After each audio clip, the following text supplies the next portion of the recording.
నమస్తే, తేజ టీవీకి స్వాగతం.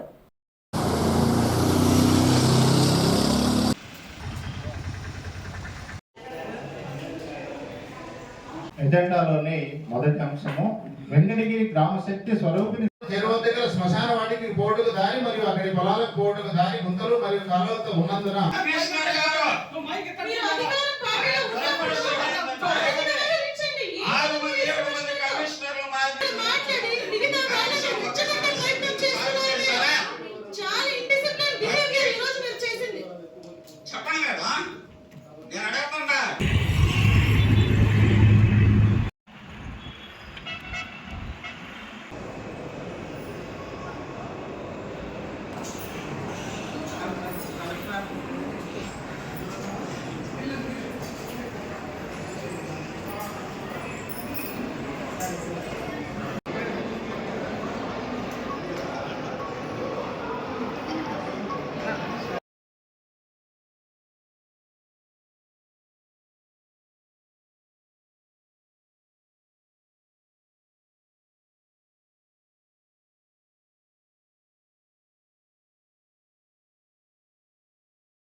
అందరికీ నమస్కారం. ఈరోజు వెంకటగిరి మున్సిపాలిటీ నుంచి 16 మంది కౌన్సిలర్స్ మన తిరుపతి జిల్లా కలెక్టర్ దగ్గరికి రావడం జరిగింది.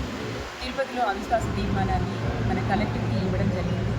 ముఖ్యంగా ఆమె మన వెంకటగిరికి సంబంధించిన అభివృద్ధి చర్యలు ఏమీ చేయకపోవడం, అదేవిధంగా మున్సిపాలిటీకి సంబంధించిన సమావేశాలు, అజెండాలు అన్ని సమస్యల మీద ప్రిపేర్ చేయకపోవడం, సమావేశాలు పెట్టడంలో కూడా విపరీతమైన జాప్యం, 3 నెలలకు ఒకసారి 4 నెలలకు ఒకసారి పెట్టడం, ప్రజా సమస్యలను పక్కన పెట్టడం, ముఖ్యంగా ప్రజాప్రతినిధుల బాధల్ని, ఆక్రోశాన్ని అర్థం చేసుకోకపోవడం, ఇవన్నీ మనం ప్రజలకి ఇవ్వాల్సిన కనీస అవసరాలైన తాగునీరు, వెంకటగిరి పరిశుభ్రత, లైటింగ్, స్ట్రీట్ లైటింగ్, ఈ కనీస అవసరాలు ఏదైతే మున్సిపాలిటీ చేయాలో ప్రజలకి అవి కూడా సరిగా అందకపోవడం అనేది చాలా బాధాకరమైన విషయం.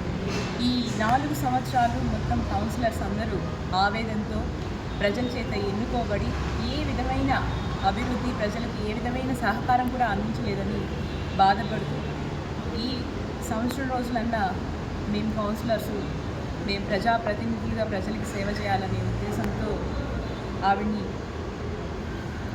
మాకు వద్దు అనే దానితోనే అందరూ అవిశ్వాస తీర్మానాన్ని కలెక్టర్కి ఇవ్వడం జరిగింది. గుప్తకంఠంతో వెంకటగిరి డెవలప్మెంట్ ప్రజలందరూ కోరుకుంటున్నారు, నేను కూడా అదే కోరుకుంటున్నాను.